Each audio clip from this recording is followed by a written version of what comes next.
Hi, this is Diana, Cassandra's sister, and I'm having a hard day.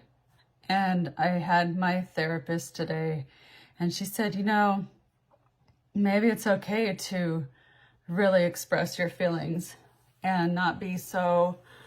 I laugh a lot, I smile a lot, and I don't take life too seriously. It really just is in my genetics. My parents were the same way. And as I talk to you on the verge of tears, I still smile, I still laugh, because it probably is a way that I cope. It definitely is that too. Even though I feel like I have a happy spirit. And as you know, I am with someone on the autism spectrum, and he is doing the best he can. I'm doing the best I can. I was just listening to a lovely woman named Howell. She has a YouTube channel because I was looking for fibromyalgia and about chronic pain, because I want to do my next book, Lonely and Pain, Invisible Illnesses. So on top of being with someone, I think I may be a bit more, maybe not, but I'm very dedicated to this channel and things like this, and talking about difficult situations, because I have been through a lot, and I do have chronic pain. I was diagnosed with fibromyalgia in 2017. I have tried to get disability since, and I've been denied twice. I don't have it as severe as most. I definitely have it, and it's still so misunderstood, just like neurodiverse relationships are misunderstood. So I got a double whammy. It's really annoying. And I tried to take a medication last night that just made me so much worse. I have a real hard time taking any of the nerve meds or anything that they give to people with chronic pain, fibromyalgia, arthritis. What's also interesting, as soon as I turned 50, I started getting a little more care, because they just treat it as arthritis. And it's very frustrating. It's very frustrating to not be believed as a Cassandra sister in your relationship. And it's also very hard to have something else that people don't understand.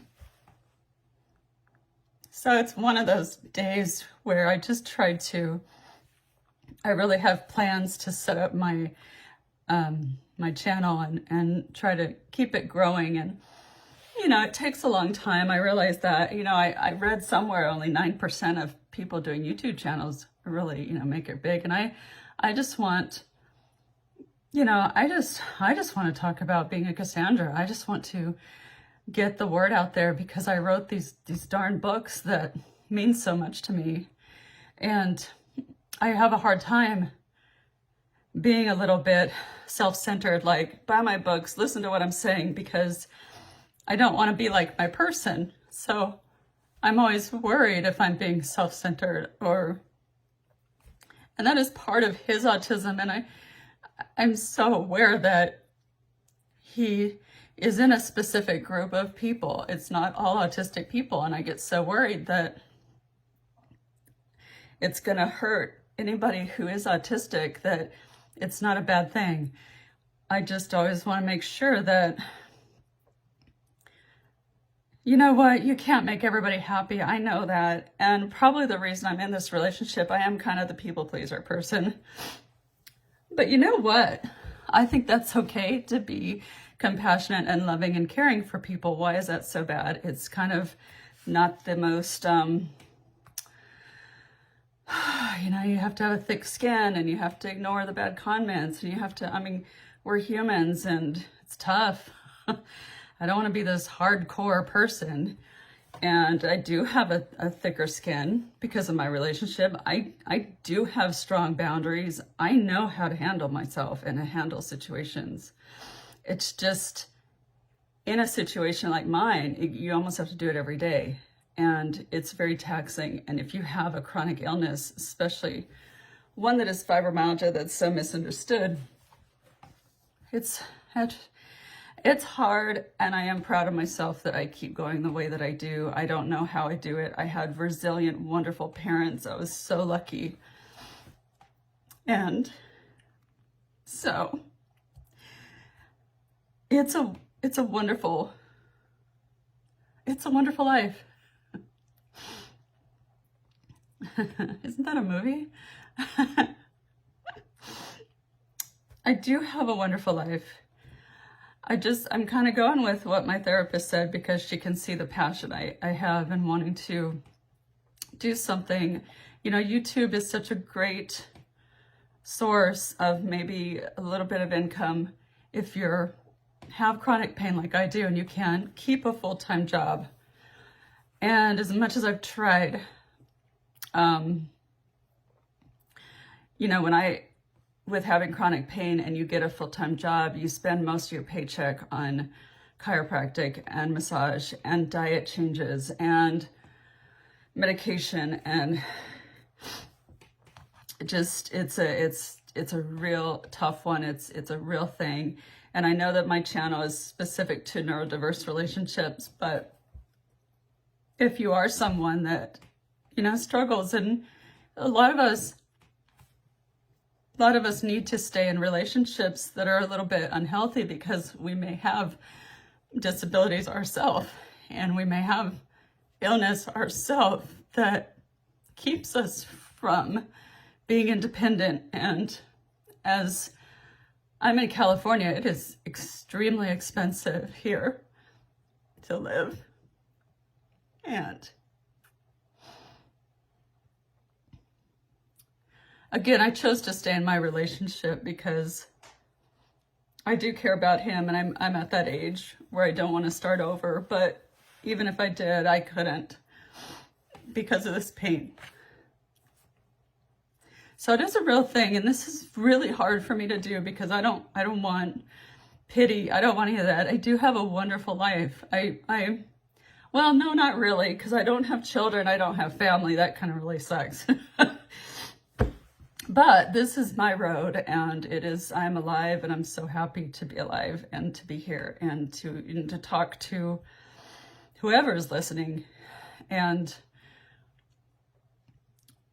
you know, really get out that there's a lot of suffering with chronic pain, and there's a lot of suffering in these relationships that is behind closed doors, and we don't want to throw our person under the bus, and we may love them, but we have to take care of ourselves, and easier said than done. So I hope my therapist's all right. I hope I am keeping it real. I do want to keep it real. And,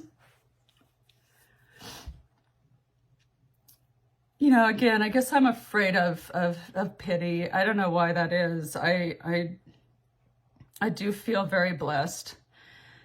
And this is mainly if, you know, I feel like when you're vulnerable, you allow people to open up and start to heal. And I think going on a very public space as this is, I do hope that that helps, because I do want to help anyone that may be thinking of getting into a relationship like this, so that they know that it is about awareness, that you know what it's very different once you live with a partner with autism, and if they don't accept their diagnosis, it's that much worse. And also, for me, I felt like I did need care, and I think that's what my relationship is, where both of us care for each other in a way that works. And even though it's been very difficult, it's not as much now, because I understand him. I had to go through so much, and I had to hurt my body and going through it and not knowing. And that's why I'm doing this channel, is to bring that awareness, to know this is not an easy relationship, and to know that if they don't accept their diagnosis, and they just don't want to deal with it, and they're still going to be very who they are, that you know firsthand, that you really think about it.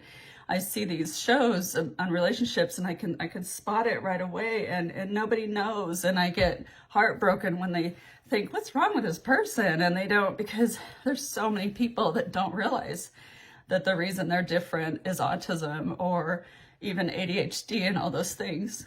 And it's so great that we have more awareness, but we need even more of it, and we need a lot of it more for the partner who is not autistic to really understand that they're doing their best and they're not going to change as far as the typical relationship is. It's not going to be that way.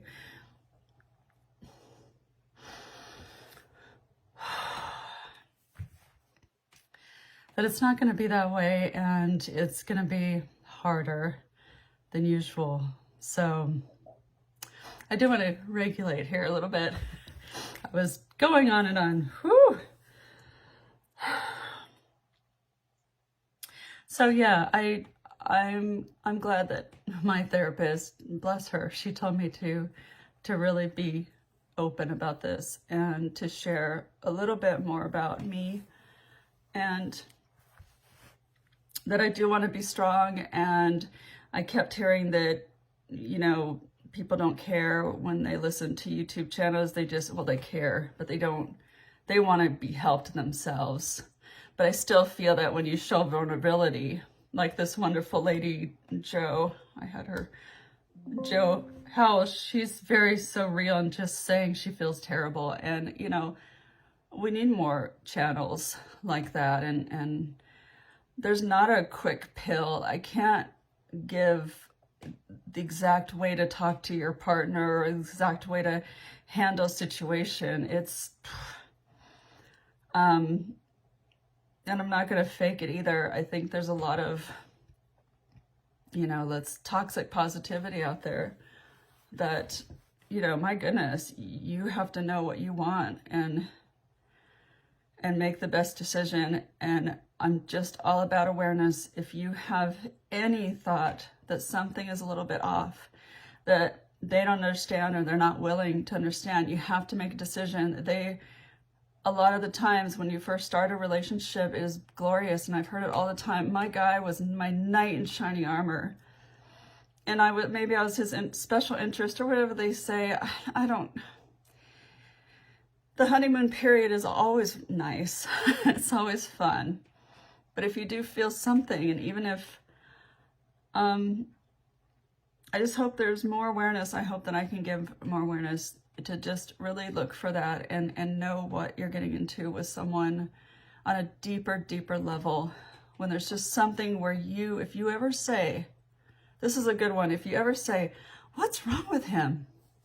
Figure that out before really figure that out. I'm begging you. All right, so, whew. Thank you for listening, and I appreciate you. I would love to hear a comment. Hit that like button if you like you know, all that YouTube stuff. Do whatever you want. All right. I